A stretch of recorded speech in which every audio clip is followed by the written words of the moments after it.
M'estalviaré dir que, com que avui no votem el dia del compte general, farem el debat final ja de cicle complet, malgrat que el nucli dur del debat del cicle pressupostari ja vam tenir amb ordenança i pressupostos i el posicionament del nostre grup ha quedat bastant clar, penso. En 4 punts, sintèticament. En primer lloc, un de molt positiu, i l'ha comentat el Damià i no m'allargaré, però els indicadors són de nou molt bons, aprovat amb nota un any més i de nou amb nota millor que l'any passat. En aquest sentit, de conya. L'endeutament, a més, ens dona aquesta possibilitat d'endeutar-nos. Un endeutament tan baix d'endeutar-nos que, si ho creiem convenient, evidentment podem jugar perquè estem molt lluny del 75% que serien el número vermell. Segona consideració positiva, l'augment d'ingressos, que ve a reafirmar allò que diem de la capacitat recaptatòria del nostre Ajuntament. Plusvàlues és el principal responsable d'aquest augment, però també les construccions i obres que nosaltres fa uns anys pensàvem que no tornaríem a tenir amb aquests nivells, i això és una cosa positiva. 2 consideracions positives, no vull convertir això en un exercici d'onanisme en grup, per tant, la tercera, relacionada amb la segona, però com a contrapunt, és que, malgrat que avui no votem, el nostre descontent en aquesta liquidació és el mateix motiu pel qual vam votar que no a les ordenances i als pressupostos. M'explico. Hem recaptat més de 5 milions més, les plusvàlues ja és això, més o menys. El tema torna a estar a l'IBI, pel nostre grup.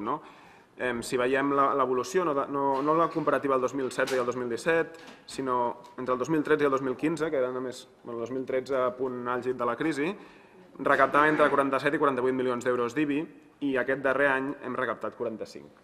Per tant, aquell descens del 12,16, que al nostre entendre pel ciutadà, per corregir aquell augment del valor cadastral del 18%, cert, però aquell descens del 2,16, que al nostre entendre significava una cosa bastant irrisòria en el rebut i per tant no afectava massa la butxaca dels ciutadans, doncs suposa uns 2 milions menys de recaptació. Són molts diners i es podrien fer moltíssimes coses. I ho enllaço amb una qüestió que va sortir l'altre dia en el ple de l'Estat de la ciutat, en què l'alcaldessa ens va anunciar una cosa que nosaltres, així a bot pront, que diríem, ho vam rebre molt bé, que és la voluntat d'incidir de manera desacomplexada en el lloguer social. Creiem que hem de treure recursos de molts llocs, perquè el que trobem a faltar, permeteu-me l'esmena, és d'on traurem els recursos i com farem. Suposo que la resposta serà en els següents mesos, ho desgranarem. Ja no cal que em respongueu perquè crec que me la sé.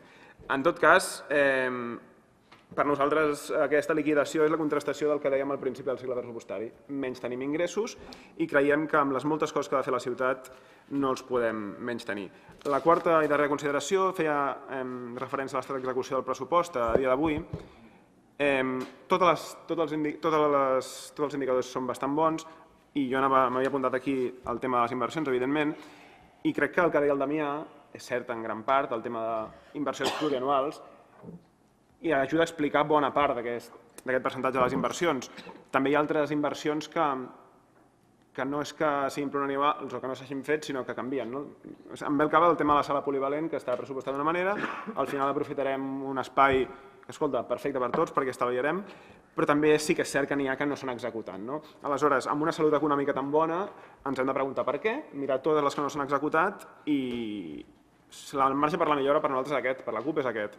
No menys tenir ingressos, sobretot per l'IBI, i després executar el màxim del que teníem previst, sobretot en inversions, perquè amb la capacitat que tenim no creiem que hi hagi massa excusa.